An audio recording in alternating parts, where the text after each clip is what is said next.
right, well, good evening and welcome to Environmental Coffee House. And as you know, I am Sandy Schoelles, and Jennifer will be along with us. I will just add her, and here she comes, and I'll just fix her up a little bit. And it's really great to see you guys. All right, guest is in the green room, and I am assigning Jennifer to guest one, but it kind of it I'm changed, joining from Jennifer. my phone because my system just completely crapped out. Oh It's kind of amazing. no. So I don't even have Oh, the articles in front of me, but I'm just joining Sandy, and until my system gets back in. okay. That's awesome then. Well, hi everyone out there. That's fine. We can There we hey, we can wing it. And we could just say hi to go. everybody and discuss how is everyone, and Jennifer's system will be back in a minute and then she can re-come in. The lovelies of live. Jennifer, you look great. With the long view, you really see how long your hair is. I That call looks this cool. my pandemic Rapunzel hair. So it's ridiculous. I've got this freaking cow tail.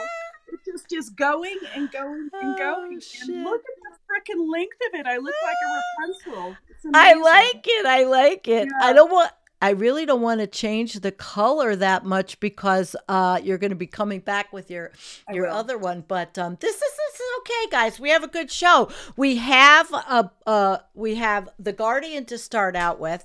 You know, we like to do the mainstream, and that's what we're doing. Time.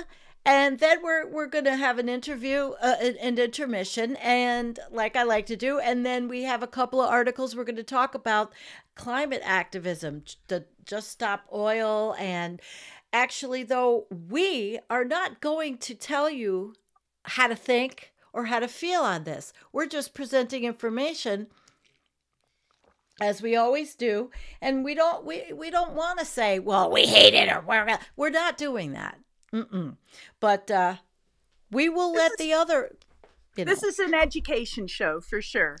absolutely, absolutely. So let me see, how's everybody out there. Hi, Earl and Kim, our moderator, Kim. Hello, Dan Marceau and Bella and Rich Diana. I have wings. Yes, I have had wings, Kim, for a while. I've had these wings up for a while, ever since somebody left them on my chair at that concert I went to outside this summer, and she left the wings, and I put them on my chair because I'm Awesome. such an angel, right? Yeah, Yes, you are. I'm You're our such angel, an Sandy, for sure. angel. Oh my God, I'm such an angel. Well, anyway, so let's see who else is here. Kay Ryan. Hi, Kay.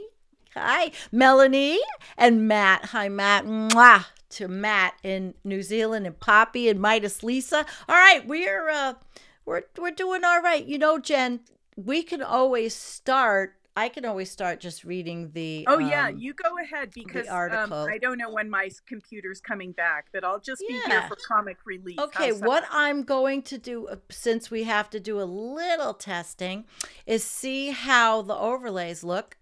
And okay, and then I Ooh, can you could, that's well, that's big. okay. That's all I wanted to do was see how it looked with you, and then I am going to move you back Ooh, like that. You see? All right. yeah, So we clever. get started, and Jennifer, as much as you can see it, I don't know. But guys, here we go. Hi, OG Skywatch and Anthony Davis, Field B, Scott Andrews. It's really great to have all you guys. Field and Stream. Yeah. All right. And I need to be smiling tonight because I'm in hospice for my cat. I'm running the hospice here for my little Bella, and Jennifer knows my little sweet Bella, and Do. yeah. Now I don't even know where our names went, and I don't even give a shit. So I'm going to start, and here we go. So this is from The Guardian, and really, actually, it was quite a title. Jen, can you mute yourself while I'm reading? I think we've got a little bit of echo. Okay, so nothing will change on climate until the death toll rises in the West, and This is the Gabonese minister. So we're going to start doing our like pre-COP stuff. You know, the Council of Parties, 27, Egypt. I cannot, it's like I blinked, right, Jennifer? Blinked, and we are here. So we will be doing some pre-COP stuff. And this article, before COP27, Lee White also says broken promises on funding leave a sense of betrayal. So we're going to get into this, and I'm just looking for your chats, and there we go. All right. I don't know what's going on here. Okay, here we go. The world will only take meaningful action on the climate crisis once people in rich countries start dying in greater numbers from its effect. Gabon's environmental minister has said, while warning that the broken promises on billions of dollars of adaptation finance have left a sense of betrayal, before COP27, you think? Lee White said governments were not yet behaving as if global heating was a crisis, and he feared for the future he was leaving to his children.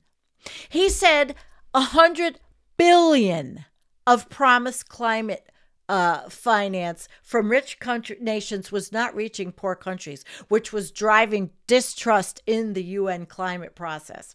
So the UN has framed COP27, which begins next week in Sharm el-Sheikh, as the African Climate Conference, and loss and damage finance for countries experiencing the worst consequences of global heating will be a key issue. So with everything that's happened in the last year in the Horn of Africa and Pakistan, these places really count, White said. But with the once in a 500-year drought in Europe, fires in France, and the New York subway becoming Niagara Falls, we might be at a point where things are getting bad enough that developed nations start taking the climate more seriously. We'll see. It's a horrible thing to say, but until more people in developed nations are dying because of the climate crisis, it's not going to change, White said. Recent reports show how close the planet is to climate catastrophe, with scientists warning that the world has reached a really bleak moment.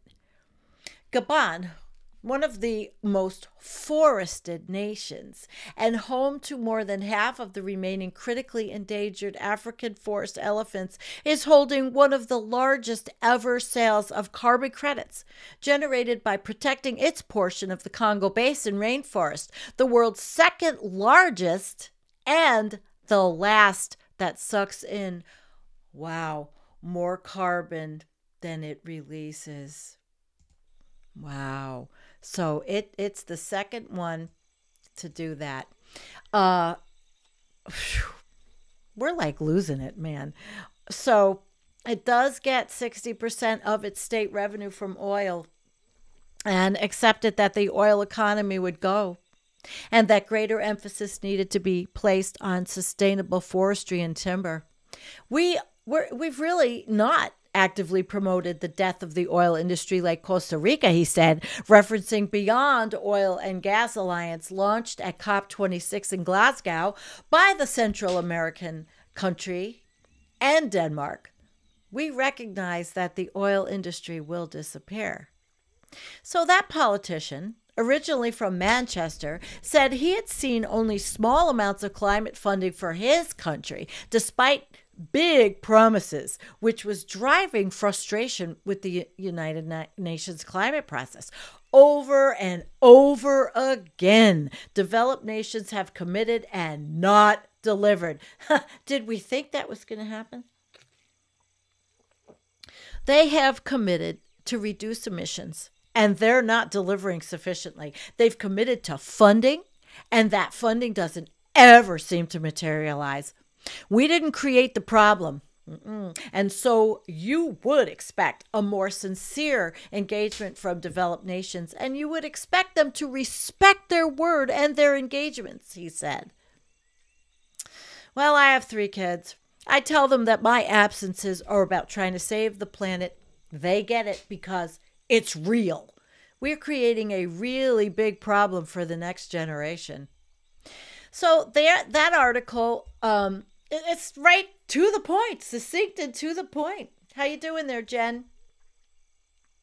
Doing all right? Just great. Yeah. All right. I'm going You to be think back you're with you soon. Maybe okay? after the video. It's All right. it's coming Well, back. we do have a longer second article. Let me just see how you guys are doing out there. Well, Lisa says, she said, I wish I didn't have a kid. If I didn't have a kid, I would live conserving as I do without so much worry. But I understand that because I've got a kid. So I get it, But I don't wish I didn't because what would I do without her? She's helping me with my cat. I think, there's a bonus to some things about having an older kid anyway, not just a baby. And, Rich, the comedian, defund the cop. That's funny. I have to give that really applause. good. That's really good. Yeah. Yay. That was good, Rich. Thank you. Thank you, Rich Diana. Thank you. You should be taking a bow. That was good. That was actually good. But no, of course you love her. I know. I feel the same way, really. Of course I knew you felt the same way. And so many of us are parents, and we angst, just like I'm angsting over this cat. Corporate owned propaganda. There's some that isn't. I mean, there's people that go like Paul Beckwith, and he certainly isn't anybody's corporately owned piece of propaganda. No. Can you see anything, Jennifer? No, I'm completely on my phone, and I don't have any of the articles. This was really bad luck to have system failure the minute we were going live, guys. Yeah. And it's applying too much information, but it's applying all these updates, and I just have to go with it and not worry about it. Well, you're here with me. And that's the important part. I'm here with you, exactly. She's here with me. I didn't abandon you. Moral support. Of course you wouldn't abandon me. I mean, I don't know if you're going to be able to do it, but maybe we won't go through the whole article. But actually, this one is really good. I wish that you had like a iPad you could read it on. All right. So this one is also, let's get started. We'll get started, and then I'm going to play the video, and then after that, we'll see how far we can go. So the year is 2040. Countries have blown past the global targets, and I'm going to put on our reading music because I find it's very calming. To limit temperature rise, and the world is paying the price. The migrant flow north from Central America and the Caribbean has become a flood. But government cooperation on national security has waned. In the worst hit nation, some leaders are considering the last resort method of trying to lower temperatures on the ground by spraying sulfur aerosols into the stratosphere, a bit of geoengineering that no one heretofore has dared risk. I guess people are starting to get desperate, right? Yep. Yeah. This is not the grim vision of science fiction writers, but rather drawn from the assessment laid out in a U.S. national intelligence document. Oh, man, that's heavy. Last year, government analysts warn of 15 climate-related threats to U.S. interests that originate abroad, but have a medium or high likelihood of threatening the country by 2040. 7 of those threats stem directly from countries in the global south, lacking the resources, capacity, and support to manage realities of climate change.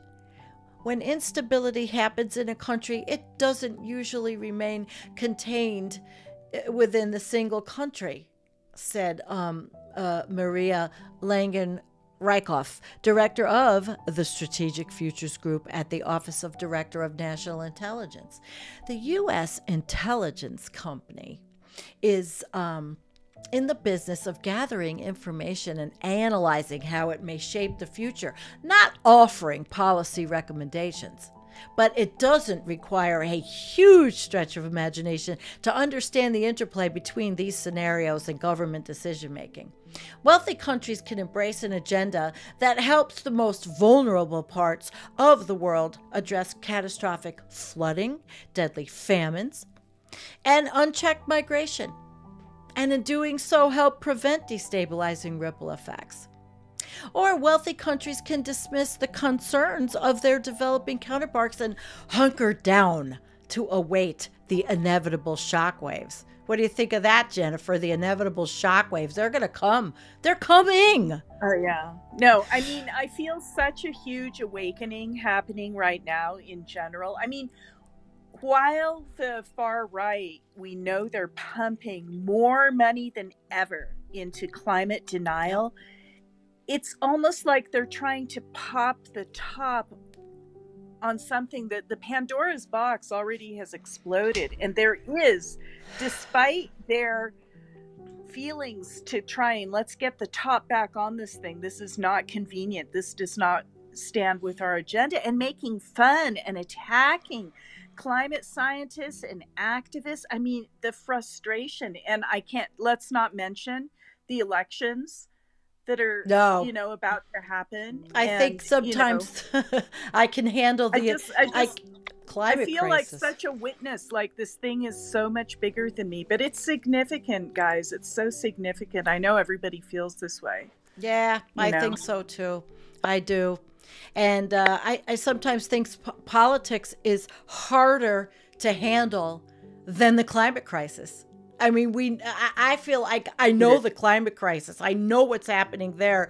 But this whole political thing, in the United States, that's scary. But at least Lula in Brazil won against Bolsonaro. And that is huge. That is absolutely huge. So we await to see if Lula can deliver at least some relief to the jungle, and also maybe discourage monocultures and bring in different kinds of business to the country, and not just grow palm oil for the West. Lula, if he's smart, he'll tell the West to go F ourselves and that stop eating this bullshit. And we're not going to have monocultures anymore. Nope. Yeah, Scott says he can't handle watching the national news. The U.S. is full of brainless morons.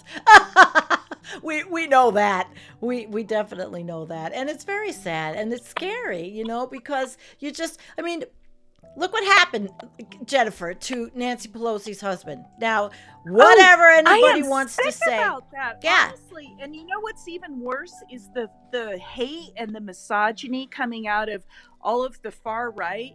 And, it's unbelievable. It's absolutely unbelievable. I mean, I felt so completely bereft and depressed. Okay, I'm coming in. I'll see you on the other side. All right, let me fix this. This is awesome. She's coming back as the big one. So I am going to sign her to guest number 1 and see if I can get this to work. Okay. So guys, but I have to fix it now on my side. Wait, assign. Oh, Jennifer Hynes.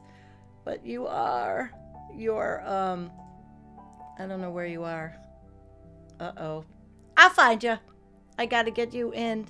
So guys, anyway, so what we were talking about while I'm fixing this was the elections and how it is scary. It's really scary, actually. And because we could be just turning into an authoritarian country. Absolutely. Now, I want to know if everybody can hear you. Okay, I'm looking for your... Okay! Woo! There she is. She's back. Yay!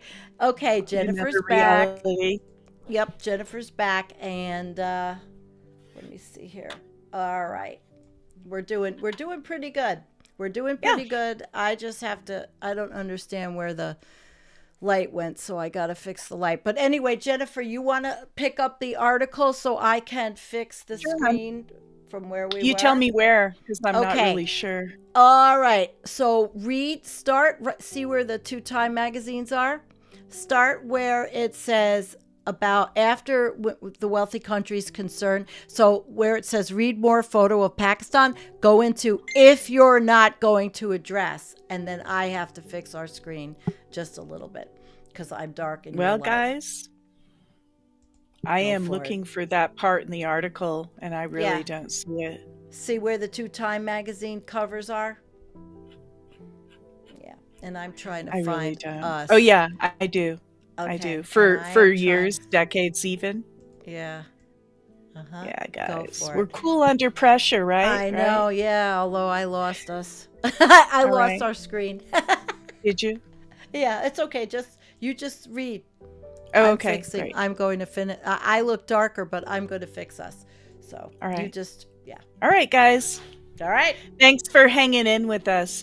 For years, decades even, providing assistance to the global South has been framed as a climate justice agenda. The justice framing was straightforward. Wealthy countries have spent more than a century emitting carbon dioxide unchecked. And now they owe it to the rest of the world to pay for the damage they have caused. Words like justice, equity, responsibility sat at the center of the plea. This logic is understandable and from the moral case is compelling, often poignant even. But after some 30 years of the climate justice argument delivering mixed results, a new framing is slowly gaining traction. An appeal to self-interest. European Commission Executive Vice President Frans Timmermans, who oversees climate policy in the EU, says that the moral argument can lack persuasive power for some audiences, even if there's some truth in that argument. You have had 200 years of fossil fuels, and that's what's created the problem. I could take that argument to my constituents, but I don't think it would convince them, he says. What does convince them is that if we don't increase our efforts in this area, there will be even more disruption. There will be even more migration. There will be even less opportunity for investment in economic development. The challenge now is to make that understanding sink in, not just among the politicians and policymakers who consult with experts, but among the citizens who put them in power. The annual UN climate conference, known this year as COP27, and to be held this November in Sharm el-Sheikh, Egypt, offers an opportunity to embrace the reality that when it comes to climate, helping poor countries helps everybody.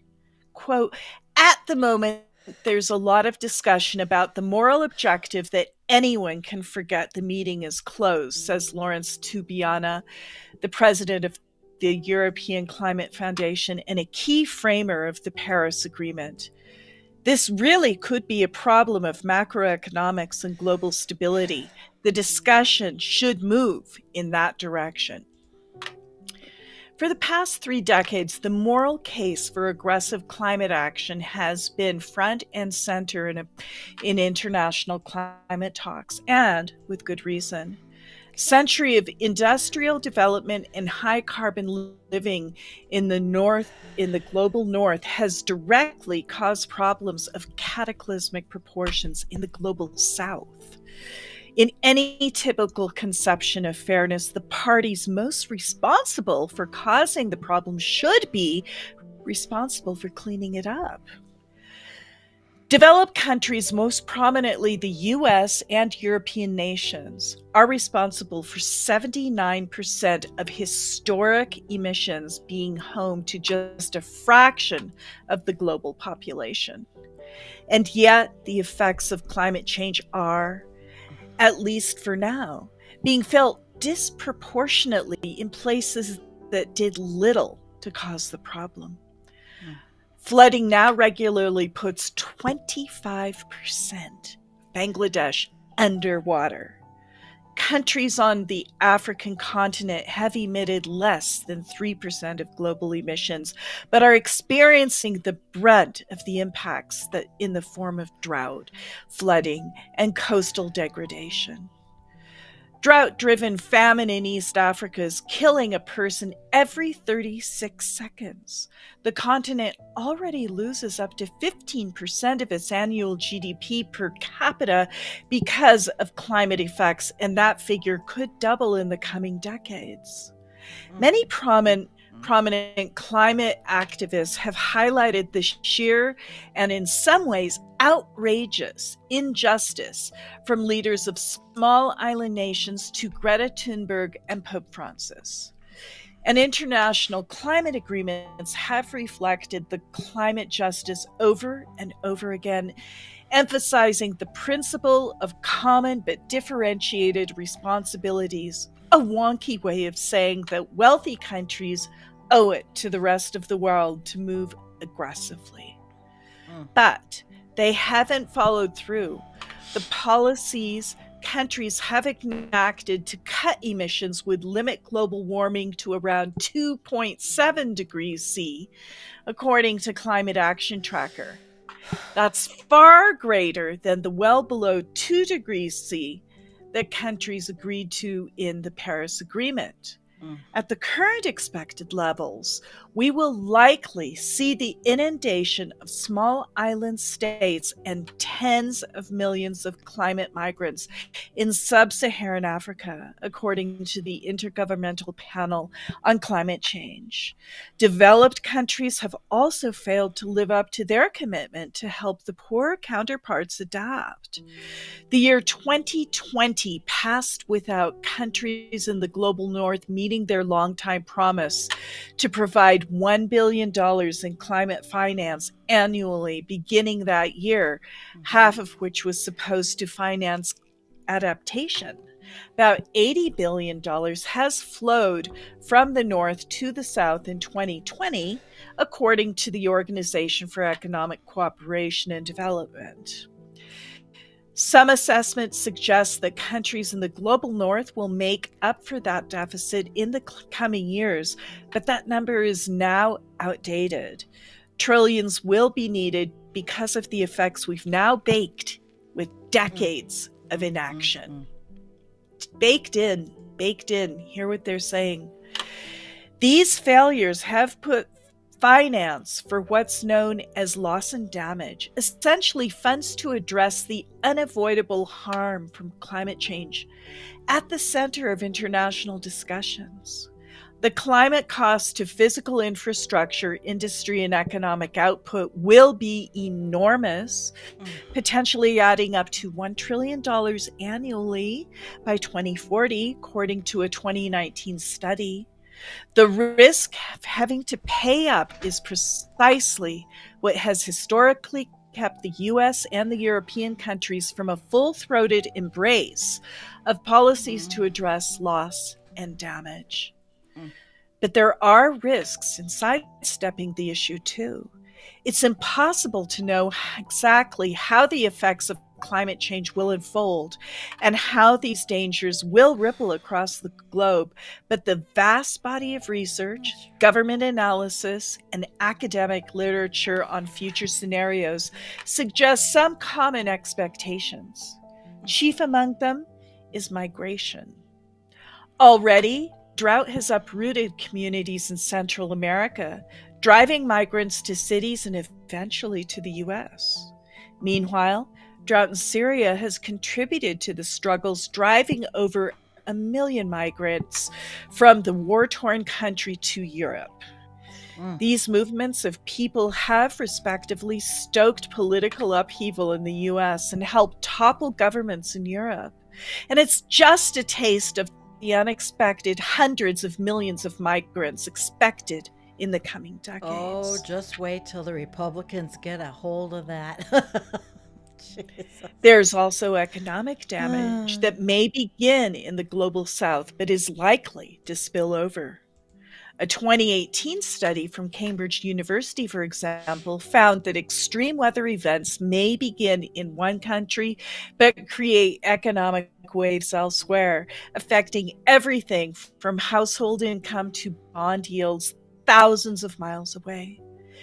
Global supply chains will struggle to rearrange themselves in a constantly evolving constellation of climate risks, harming consumers and businesses in the North. All these challenges and many more create a threat to the geopolitical order that the U.S. has seeded, fostered, and administered for most of the past century. The US and Europe will have less credibility as countries grapple with the damage caused by a century of unchecked emissions. Countries crippled by internal conflict may see governance break down, allowing extremist factions to rise in the vacuum and creating a space for terrorist cells. As the climate situation gets more extreme, some may experiment with untested technologies to try and shape weather patterns in their favor. A few $billion, for example, can buy a country the technology to spray sulfur dioxide into the upper atmosphere to reduce temperatures in a target region. That may be cheap in the scheme of a country's budget, but these technologies, known broadly as geoengineering, have unknown implications for the global climate. It may be too late to avoid, excuse me, guys, I've got like some crap in my face. Please excuse me. It may be too late to avoid some of these consequences, but there's still an opportunity to reduce their impact. Funding adaptation measures, think of education for rural farmers or upgraded municipal infrastructure, will help reduce the impact of a disaster and the chance that its effects will ripple across the globe. When a disaster does hit, paying to help communities rebuild will help limit spillover and keep the global economy humming. The most important thing may simply be engaging earnestly to build confidence that the global North can still be trusted and that all countries can work together on climate and other issues. If the coming UN climate conference can foster a renewed sense of mutual faith, it will have succeeded by many accounts. One of the main objectives that we are aiming for is to regain the trust between the parties, said Sameh Shoukry, the Egyptian foreign minister who is also leading COP27, to provide the confidence that we are all in this together and that no one is going to be left behind. Want to tag team or you're good? Sure, yeah, go ahead. All right. For anyone with a sense of humanity, it can be downright depressing that it takes hearing about the threats to their own self-interest to make leaders in wealthy countries pay up to save lives in the global south. And some may recoil at the focus on secondary efforts in the global north rather than immediate effects on the ground. And yet, there's a simple logic to it. It works. Dallas Conyers, an international liaison at the U.S. branch of the activist group Climate Action Network, says that officials in the global north need to speak in terms that they care about. Because of the history of our government, that's very specific language that we have to use, she says. We need to start talking to them about the money. About money. None of this is going to be easy. Last year, I spoke with John Kerry, the former U.S. Secretary of State and current climate envoy, on the sidelines of the UN General Assembly in New York City. Climate watchers were waiting in anticipation to see whether Joe Biden would commit the U.S. government to upping its financial commitment to aid developing countries' climate efforts. Can you imagine if there wasn't a war? All that money could be going to this. Kerry described such a commitment as the ticket of admission for the U.S. to remain credible. and said he was optimistic it would come through. But he also said it was politically challenging for the administration as it sought to pass infrastructure legislation and manage other country concerns in Washington. It's just that it comes at a tricky time, he told me. The bandwidth can only take so much. The bandwidth, ooh, that's right. The next day, Biden committed the U.S. to contributing more than $11 billion annually to climate initiatives for developing countries. Climate advocates from the Global South dismissed it as the bare minimum. A few months later, at the UN Climate Conference in Glasgow, delegates from the Global South demanded recognition of loss and damage and took negotiations into overtime until the U.S. and EU and other reluctant parties agreed to a dialogue on the topic. A small step forward with only a few details agreed at the outset. But since then, a surprising momentum has emerged. With the support of partner countries in the G7, Germany proposed an insurance scheme to help protect the most vulnerable countries from the costs of climate disasters.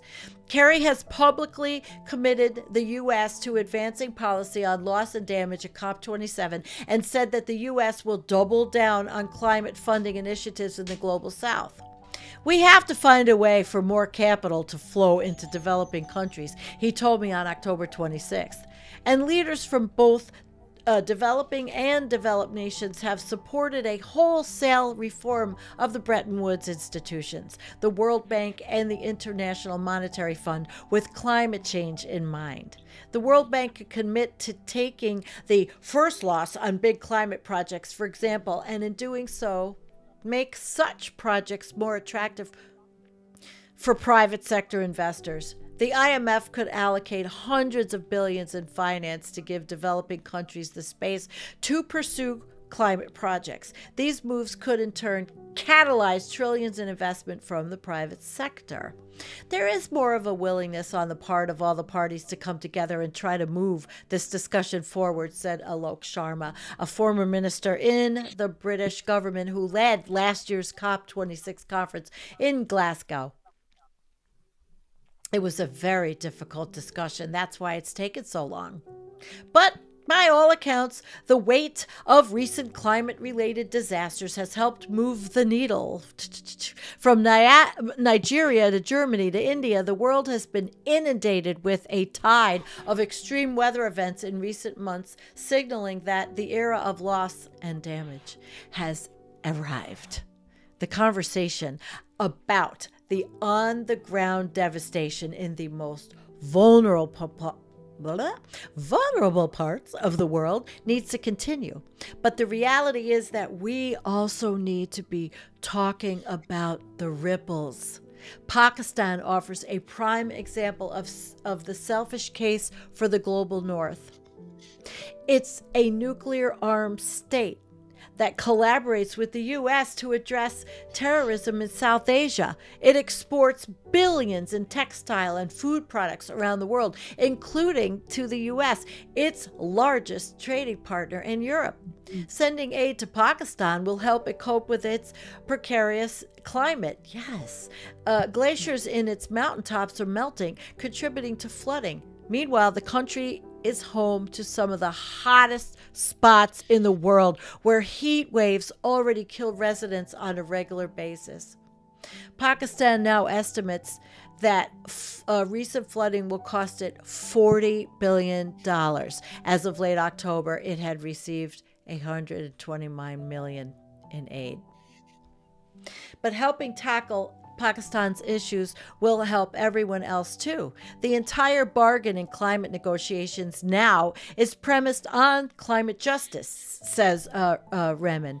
And the bargain between the North and the South has to be working now. So I think that, for Time magazine, that was pretty, pretty newsy. It is. And also that whole little optical illusion. I was reading the print version of Time magazine because my dad gave me a subscription, and this is the first cover that is a participatory thing. Do you see that thing where it's got the cover with the orange ocean and the pink, like towards the beginning of it, right? And there's a little green heart in the middle. If you focus on that green heart, that's exactly in the center. And just like on that and nothing else, for like 15 seconds, super hard, don't move your eyes, and let that whole image imprint, and then transfer your gaze then to the white heart, and you will see a green land and a blue earth behind it. Do you see it? Wow. Do you see what I'm saying? Yeah, I do.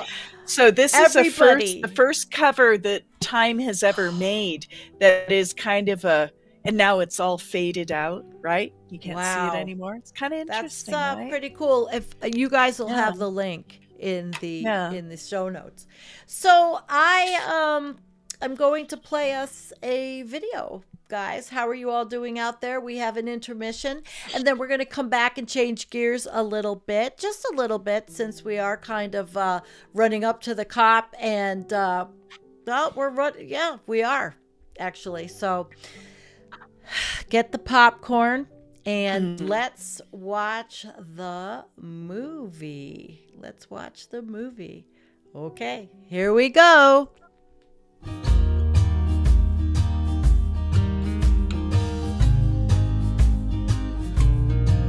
Extremely dangerous questions, because with our present knowledge we have no idea what would happen.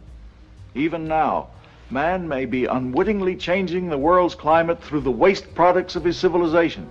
Due to our release through factories and automobiles every year of more than 6 billion tons of carbon dioxide, which helps air absorb heat from the sun, our atmosphere seems to be getting warmer. This is bad? Well, it's been calculated a few degrees rise in the Earth's temperature would melt the polar ice caps.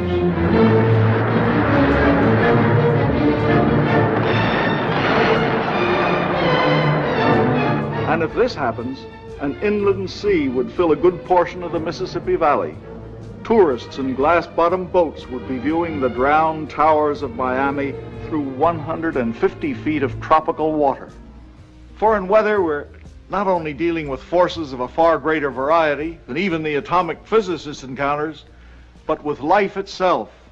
I want crystal clean water and air. I want beautiful clean air. We have now the lowest carbon. If you look at our numbers right now, we are doing phenomenally.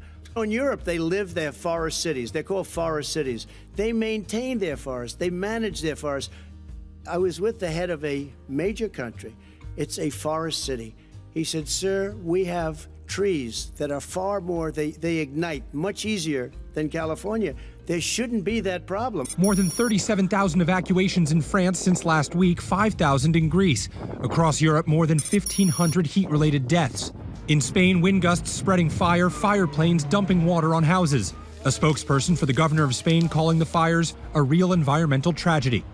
The earth will end only when God declares it's time to be over. Man will not destroy this earth. This earth will not be destroyed by a flood. When it comes to addressing climate change, let's take action, but let's be smart and pragmatic about it. We should focus on realistic solutions to prepare for the future. Most experts believe by 2083, in 70 years, the benefits of climate change will still outweigh the harms. We're going to still see the oceans rise, temperatures are going to increase, Miami's going to be underwater. They continue to burn fossil fuels. We're still going to have a water problem. We're still going to have droughts. We're still going to have severe weather. Rescue workers in the Philippines are searching for victims of deadly flooding there. At least 47 people were killed after torrential rains from a tropical storm set off flash floods in the southern Philippines Friday. More than 60 villagers from a coastal community are feared missing, possibly buried in a huge mudslide. I do not believe that human activity is causing these dramatic changes to our climate the way these scientists are portraying it. Scientists are saying that humanity and its behavior is contributing towards that. I can't tell you what percentage of that is due to human activity, and I think many scientists would debate the percentage. There are a bunch of scientists who feel that this is a problem and that maybe we can do something about CO2 emissions. Back in the 70s, a lot of scientists felt we were moving toward an ice age. Do you believe? And And on the eve of Mad Max, he is renting right in front of us, preaching words of wisdom. We're so far, we're so far, we're so far, we're so far, we're so far, preaching words of wisdom. We're so far. And when 8 billion clueless morons realize how bad we're stuck, it'll be a riot. We're so far. And though they may be starving, they'll still be hoping for a truck. There will be no groceries. We're so far. We're so far. We're so far. We're so far. We're so far. There'll be no toilet paper. We're so far.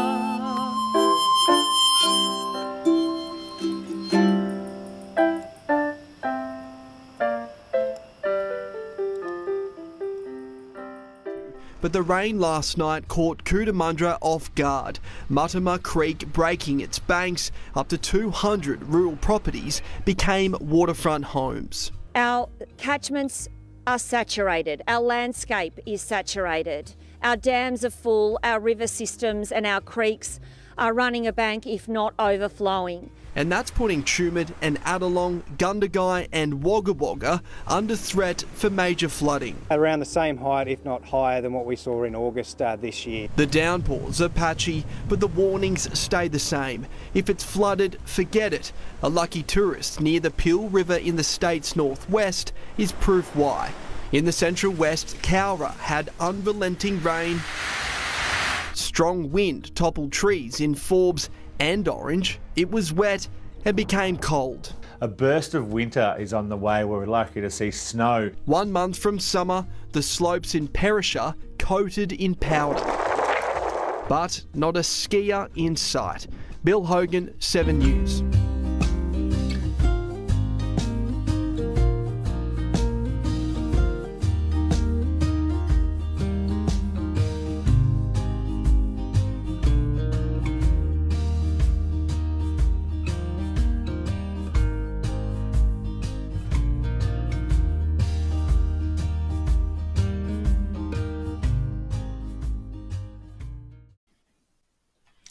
All right, there was the intermission, and I hope you guys enjoyed that. It was really good. You're so good at those videos. I love them. Yeah, well, I would have liked to do a lot more on this one, but I didn't have the time. Being taking care of my little kitty, it's you know, she's so sick. But okay, so what I thought we would do is, I'm not sure, Jennifer, if we should read this whole article, just give the overview of what this NBC News article had said, because I really kind of want to go through this one to show the here's every artwork attacked by climate activists this year. And again, me and Jen, I'm with you.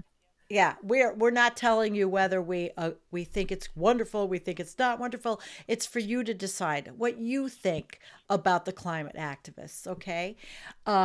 So this NBC one was really, they were saying why throwing mashed potatoes at Monet can help save the planet, and it's generating headlines, which these activists are doing in spades, is critical for advancing climate mitigation policies. Now, that's NBC. What do you think of that, Jennifer? That's NBC. It's amazing. Yeah. I mean, it's everywhere, you know. It's everywhere. It is. It's everywhere. And, it's everywhere. I mean, that was Time Magazine, NBC. You can't get really more mainline than that, right? No, and that's what I mean. That's what we're finding now, more so than we used to. So we're running with it, even if we don't always agree with everything. And again, we are purveyors of information. We are teachers, or trainers, but yet we're not telling you how to think. We're just presenting the information. So this one. I'm just going to read the big pieces. If climate activists focused only on symbols directly related to what is damaging the planet, like a pipeline or an oil refinery, then it may not have gotten quite the same buzz. It would have been too predictable. And I also think, Jennifer, once people found out that these things were not destroyed, but that it was that they I guess they planned it, it was easier, it was more palatable. Yet there's a lot of people very angry, at this. Yeah, absolutely. But, well, let's see. Let me see if I can possibly play the this little video and see what it looks like. What do you think? Okay, let's play this video and let's go. Okay. I hope you can hear it. Yep, you can. Oh, wow.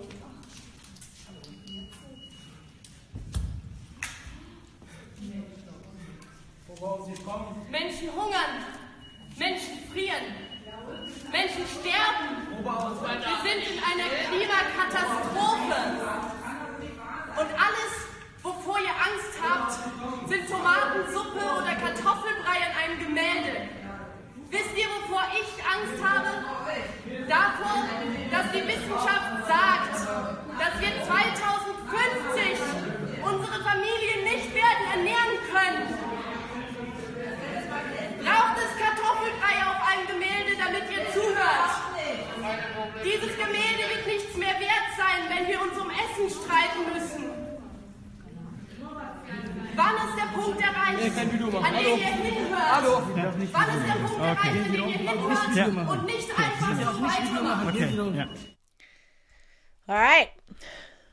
That was okay, that was that piece. I'm going to shut that. Up. Why throwing mashed potatoes at Monet can help save the planet. God. All right, so shifting the public. It's really changing. Do you think, here, how's a quick vote? Do you think people take climate change seriously, guys? I guess it depends on where it is. Let's see. You have a very balanced view. Oh, wait a minute. I don't know. Do I have a balanced view? What is your Jennifer, do you have a balanced view on this? No, my view is always skewed. I don't know if it's balanced or not. I really have no idea. I don't know. All right, let's say I don't think people take what it I seriously. do notice is that this is happening a lot.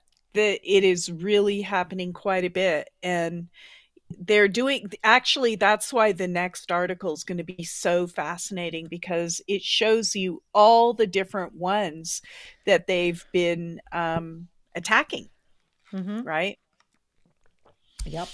Well, that's why I think we'll go to the next one, because this one is it's interactive, and I think we can play a few things with it. So why don't you start this one out, since I was talking about the last one, and we'll get through this one, and this will be our closing article of the day.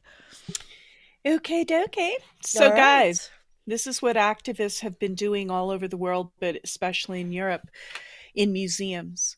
Here is every artwork attacked by climate activists this year, from the Mona Lisa to Girl with a Pearl Earring. Environmental protest groups have been targeting art history's greatest treasures to raise awareness about climate change.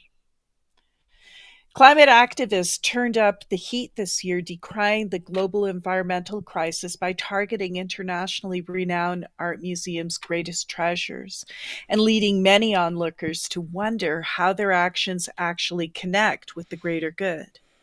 Just last week, protesters from the Just Stop Oil glued themselves to Vermeer's iconic Girl with a Pearl Earring in the latest of their ongoing art demonstrations, previously focused on the UK. The same group blasted a Rolex store in London with orange paint less than 24 hours later. In response to mounting wave, France's culture minister called on the country's museums last week to redouble their vigilance. Guards at the Musée d'Orsay in Paris subsequently stopped Just Stop Oil protester from gluing and souping Van Gogh's self-portrait in Saint-Rémy this weekend, as soon as the protester removed her sweater to reveal Just Stop Oil's signature white shirt beneath. But Just Stop Oil isn't acting in isolation. Their antics have been joined with demonstrations by Extinction Rebellion, Germany's Let's Say Generation, and Italy's Ultima Generazione. Although the last two groups' names both mean the last generation, they're apparently of no relation. Just a side note there. And some of these activists have received financial support from the likes of oil heiress Eileen Getty. Gluing has proven a reliable connection among these disparate activist public disruptions. Sometimes foods like tomato soup, mashed potatoes, and cake appear. Other common threads seem to be the activists are training their ire on historical rather than contemporary work. Just Stop Oil seems to favor pastoral paintings, while Ultimate Generazione has targeted sculptures by Italian artists Botticelli and Boccioni. Museum staff aren't even the most outraged respondents. Normally, museum visitors verbally attack activists during their action. Louise Mackenzie, one of the two protesters who demonstrated on Van Gogh's peach trees in blossom, separately affixed himself to a soccer goalpost this year and was assaulted by a sports fan. In July, Art News spoke with Extinction Rebellion's Simon Bramwell, who said that employees at the Royal Academy understood their motives. Security guards joined them in singing, "There ain't no mountain high enough." After all, activists reason, what's will the valuation of art be in the future? That's a little typo. What will the value of art be in the future if we you find can't them even eat? Yes, we do. It's like I'm reading, I'm like, that do. doesn't make any sense. That doesn't make any sense. We do. Stage a spectacle before a famous artwork won't reanimate wiped out animal species or force water levels to recede, but it might shake audiences free from the status quo. Some outlets liken these activities to the situationist adage, sous les pavés, la plague. Beneath the pavement, a beach. Oh, sous les pavés, la plage. Excuse me. Sous les pavés, la plage. Beneath the pavement, a beach. Under entrenched rhythm lies at the possibility for novel utopias. Now that their collective modus operandi is becoming predictable, it's also becoming its own kind of pavement. Here's to all the hottest climate protest incidents from 2022 alone before we get too used to glue and force them to do something new. So this first thing is a little tweet, looks like, Sandy. Two environmental activists glue themselves to a dinosaur display at Berlin's Natural History Museum on Sunday to protest what they said was the German government failure to properly address the threat of climate change. So they glued themselves to dinosaurs. Real dinosaur bones. Wow. They glued themselves to dinosaurs. Oh my. The point that let's read it. Is that part of the same article? Is that true? That's it. Two Let's Say Generation protesters, Karis Connell and Solving Shinkote, donned the group's distinctive orange vests and glued themselves to surrounding handrails and supportive poles, propping up an identified four-legged dinosaur at Berlin's Natural History Museum. Their free hands hoisted a matching orange banner that read, "What if the government can't handle it?" in German. And like the dinosaurs, we hold our fate in our own hands. Connell told onlookers, "Do we want to go extinct like the dinosaurs, or do we want to survive?" According to the New York Post, it was 20 minutes until authorities arrived and 40 until they were unglued. Both protesters have been charged with criminal trespassing and property damage. The dino itself was safe. So then there was painting by Henri Toulouse-Lautrec, Clown. And on October 30th, somebody glued themselves to the clown. There was a copycat attack, throwing fake blood on the clown by Henri Toulouse-Lautrec and Berlin Alt National Galerie, right? The same day as the dinosaur display incident, an apparently independent protester at Berlin's Alt National Galerie broke from food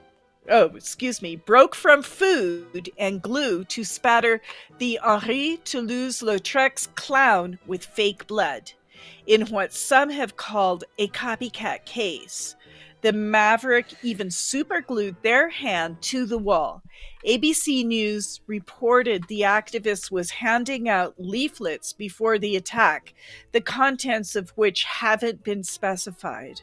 The perpetrator was scraped off and taken into custody, while the artwork scraped off assessment. I'm sorry. The perpetrator was scraped off. It just sounds so. Had to scrape him off the dead body. Oh my God. Yeah. Herman Parsinger, head of the Prussian Cultural Heritage Foundation, which oversees the museum, said the art itself appears to be fine, but the wall needs repairs. Okay. So that's what happened there. And then a personal favorite of mine, I love The Girl with a Pearl Earring by Johann Vermeer. Oh my God, that's one of my favorite pictures. I love this one. There she is. There she is. Let's see if we can get let me turn this off. Let's see if we can get this to play. All right. I think we can. All right. Hey.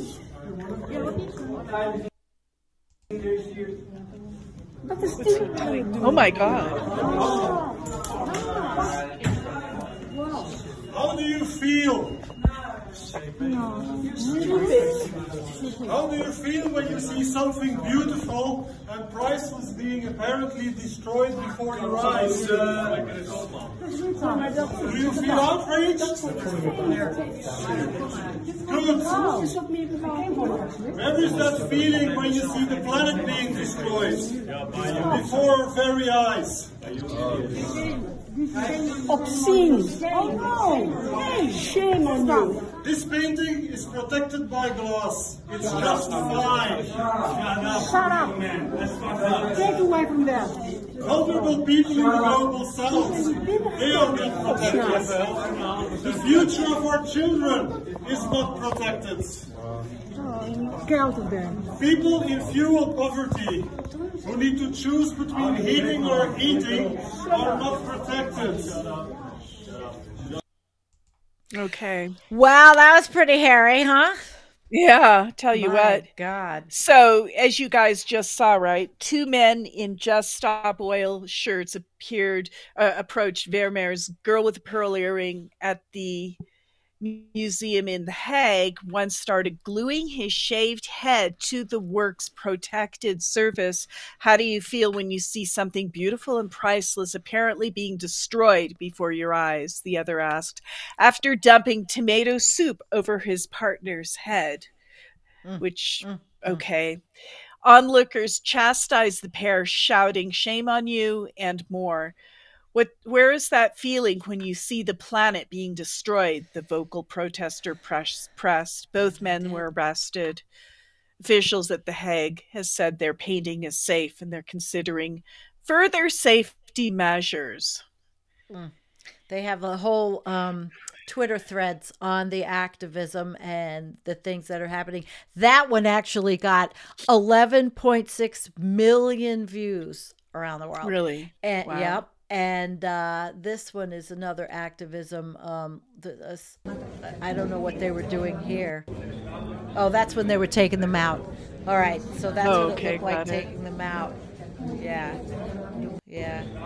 Wow. Yeah. All right, so it's happening. What it's can happening. We say? And Right. these kids, let's see, these were the soup ones, and I'll never forget when Donald Trump was talking about, the activists throw cans of tomato soup at the police, and they were saying, he said that's what they did in Portland. Oh, really? Messenger audio. Yeah. I don't know why I have written to my kid is trying to get in touch with me. I have told her 3 times I'm doing a show. All right. So, okay, here's one in Korea. Massacre in Korea by Pablo Picasso. People stand next to Massacre in Korea by Pablo Picasso at an exhibition of more than 80 artworks by him at the National Gallery of Victoria in Melbourne. So it's going on all over. And all over the place. The younger people are not, I don't think they're going to stop. I don't think they're going to stop. But of course, the galleries are now going to put, what are they going to put? Soup detectors? Sorry. I know. Soup detectors. All right. And August 18th, this was in Lacon and his sons. This was more people. They glued themselves in the Vatican. They glued their hands to the base of ancient Rome. Wow. Look at that. Amazing. All over. Well, here's another one. Let's see this one. Did you? La paura. Oh, I'm sorry. Wait, I'll stop. Yes, Jennifer. Yes, Jen. Oh, did you see the one above with Monet's haystacks? That one got the mashed potatoes. We skipped over that one. No, Monet's haystacks up further. More. There, that one. Oh, here that's we go. The mash. That's Monet's mash. Yeah, got the mashed potatoes. Look, Yeah, there's no video on that one, but that one was in Germany. And this was in Potsdam, Germany, throwing buckets of yellow goo, later identified as mashed potatoes, on Monet's haystacks. The room fell silent as each glued a hand to the wall around the work and began a speech about the climate crisis. When protester Miriam Herman began talking, onlookers started expressing their disdain. She spoke over them as museum officials converged on the scene, and both protesters were taken to jail. The artwork was not damaged, and the museum was closed for a week after. Oh, really? They were traumatized. Yeah, they were traumatized. So, they were traumatized. Yeah. All right. So then these were the 2 with the soup. And that was 15 sunflowers. They flew through the that was Van tomato Gogh's. soup. Yeah, and that was also, I don't think they can't even afford to heat a tin of soup. Oh boy. They were arrested, and of course, this is the one in Korea. All right. And climate chaos equals war plus famine on the floor. Wow. Unfolding a banner. That's true. They're coming up with, it's younger and younger and younger. Yeah.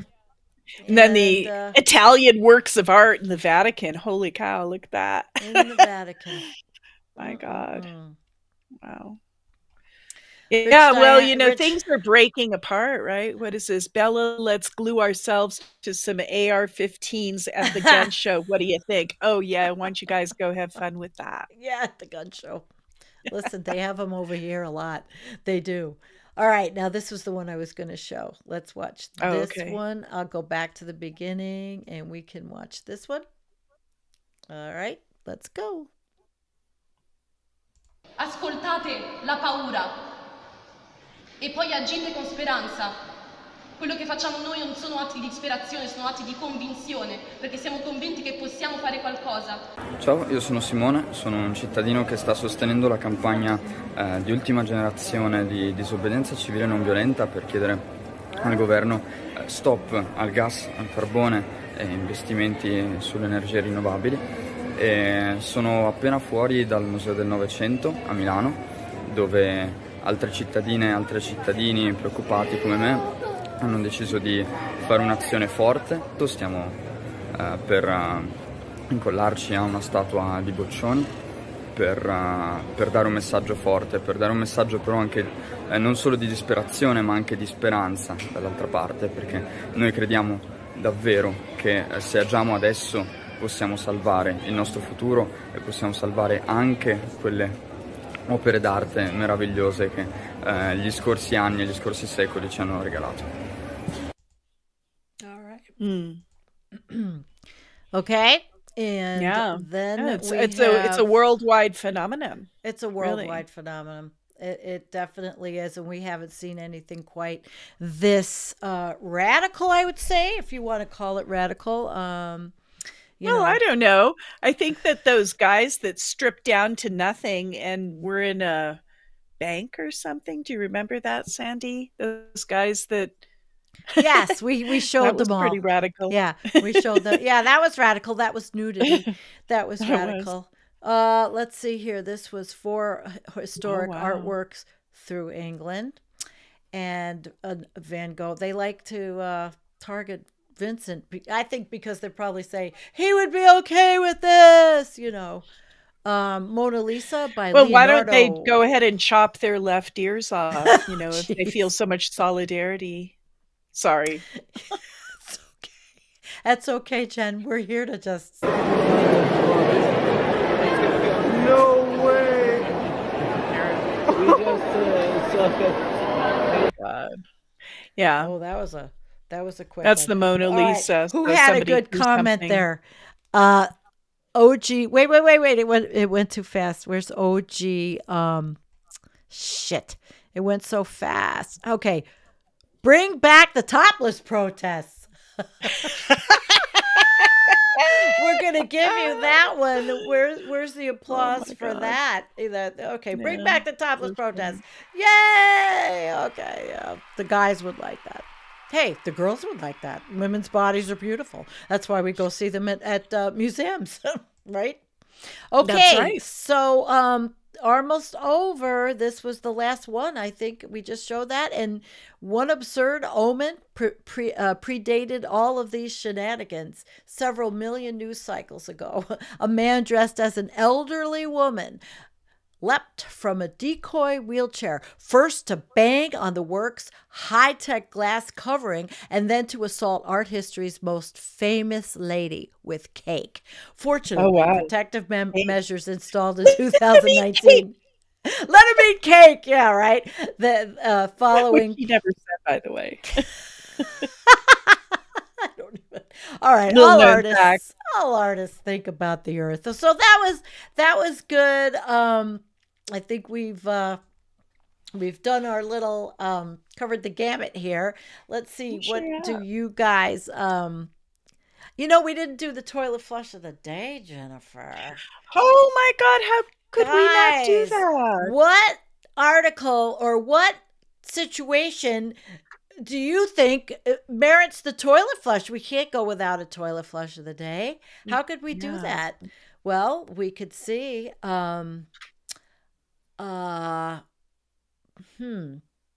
I would say the Time magazine, they were talking, I would say, you know what? That's something from there, like the CIA or the intelligence people or the fact that they're not okay. The fact that these developing countries feel like they've been ripped off. There you go. They get okay. They have been. And let's flush those bad guys down that haven't been living up to their promises, right? Really? Right. That's Absolutely. Right. All right, guys. So, Jennifer, would you like to give us a little finishing? Yeah, well, touch? you know, things really seem to be kind of like bursting out at the seams. I mean, that's sort of the theme with all of these climate activists that are throwing food at priceless works of art and statuary and so forth, you know. And climate denial, more money than ever is being thrown into it, being funded by the far right in order to sway the opinion of their base. And here we are. We're at a moment where, like, a week before the midterms, which here in the US is happening next Tuesday. And we fully expect that the Republicans will probably sweep it.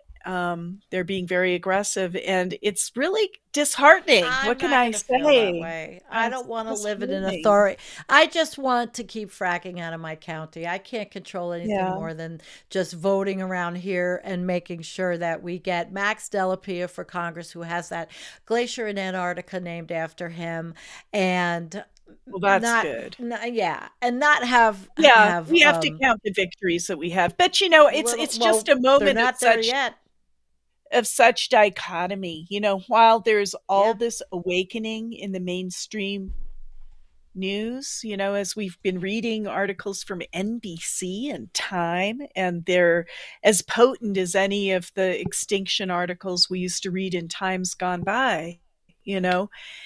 It's a moment of awakening and suppression at the same time, I would say. You know, it sure is. It sure is. Well, I want to thank you guys for coming very much, and thank you for those of you that donated to help Bella, my little kitty, who I am giving subcutaneous injections, and that's just to keep her comfortable and see what happens. You know, thank you. Thank you, everyone. Thank you. Jennifer, thank you. It worked out great. I love you. And we will see you next week. All right. Next week. Sounds great.